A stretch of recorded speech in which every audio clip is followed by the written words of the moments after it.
দেখুন, এইসব ফালতু বিতাড়না, এইসব কথায় বিশ্বাস করবেন না। যে বিজেপি আর তৃণমূল মিলে রয়েছে, তাদের মধ্যে একটা গাঁট রয়েছে। প্রধানমন্ত্রী আর ওই ম্যাডামের সাথে কিছু একটা গাঁট রয়েছে।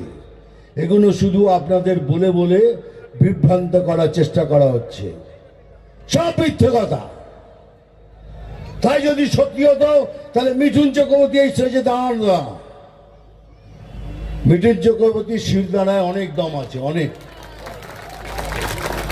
এখানে দাঁড়াতো না, আপনাদের সামনে যে কথা বলতো না। এসব মিথ্যে কথা, এগুলো প্রচার করা হচ্ছে যাতে আপনারা বিভ্রান্ত হয়ে যান।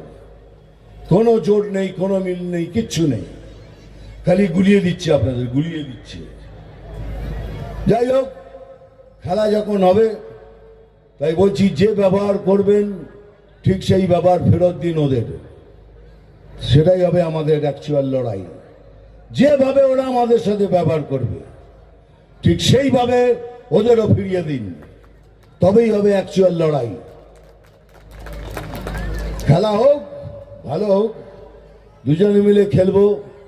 আপনি দশভুজা হয়ে গোলকিপারের জায়গায় দাঁড়িয়ে থাকবেন 10টা হাত নিয়ে, তবু বলছি ঠিক পায়ের ফাঁক দিয়ে টুক করে গোল করে দেবো।